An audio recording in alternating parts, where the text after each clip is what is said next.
এবারে বিপিএলে জাকির হাসান কিংবা ইয়াসির আলী রাব্বি আলাদা করে নজর কেড়েছেন এবং আর একজনের ছোট ছোট ইনিংসগুলো আমার বেশ ভালো লেগেছে। তিনি খুলনা টাইগার্সের মাহিদুল ইসলাম অঙ্কন।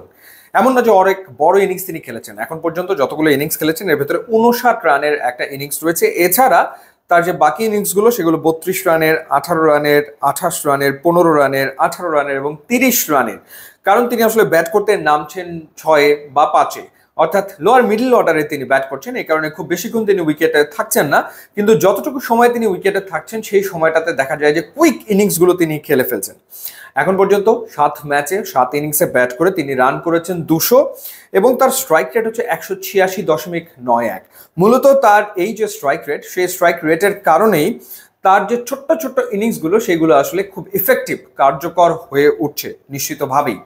এবং এই 7 ইনিংসে তিনি 4 মেরেছেন 8টা, ছক্কা মেরেছেন 16টা, অর্থাৎ 6 হিটিং যে অ্যাবিলিটি তার রয়েছে সেটা তিনি এই ছোট ছোট ইনিংসগুলোতে প্রমাণ করে দিতে সক্ষম হয়েছেন। ইনফ্যাক্ট ছক্কা মারাদের তালিকাতে তিনি এই মুহূর্তে অবস্থান করছেন 5 নম্বরে।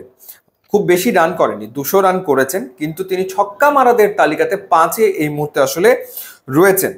এবং বল খেলেছেন 107টা। সো 107 বল খেলে 16টা ছক্কা হাঁকিয়েছেন এবং 8টা 4 তিনি মেরেছেন। 24টা বাউন্ডারি এবং ওভার বাউন্ডারি তার 107 বলে। এবারে বিপিএলে তিনি টোটাল 107টা বল আসলে খেলেছেন। এবং তার ব্যাটিংয়ে একটা সিগনিফিক্যান্ট চেঞ্জ আসলে আমরা লক্ষ্য করছি, কারণ তার ক্যারিয়ার স্ট্রাইক রেট টি20তে আপনি যদি খেয়াল করে দেখেন সেটা 129.44, আর এবারের বিপিএলে তিনি ব্যাট করছেন 186.91 স্ট্রাইক রেটে।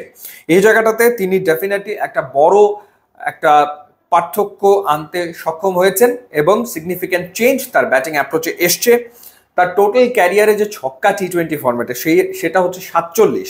তো এই 47টা ছক্কার ভেতরে 16টা ছক্কাই তিনি এবারের আসরে এখন পর্যন্ত হাঁকিয়েছেন।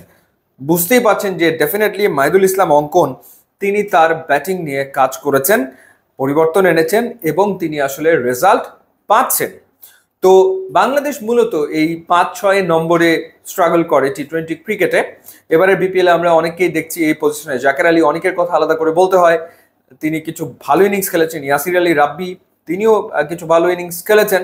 তো সেই জায়গাটাতে যদি 5-6 এরকম 6 মারার সক্ষমতা আছে এমন ব্যাটার খুঁজে পাওয়া যায়, তাতে করে আগামী দিনে বাংলাদেশের টি20 ক্রিকেট নিশ্চিতভাবেই উপকৃত হবে। এখন দেখা যাক এই ধারাবাহিকতা মাহিদুল ইসলাম অঙ্কন তিনি ধরে রাখতে পারেন কিনা নেক্সট ম্যাচগুলোতে। যদি ধারাবাহিকভাবে তিনি এরকম কেমিওগুলো খেলতে থাকেন তাহলে আমার মনে হয় যে ডেফিনেটলি তাকে কোনো না কোনো সময় জাতীয় দলের জন্য বিবেচনা করা হতেই পারে। ইউটিউব এবং ইনস্টাগ্রাম লিঙ্ক দেওয়া আছে, আপনারা যদি যোগ দেন তাহলে খুবই খুশি হব। And thanks for watching.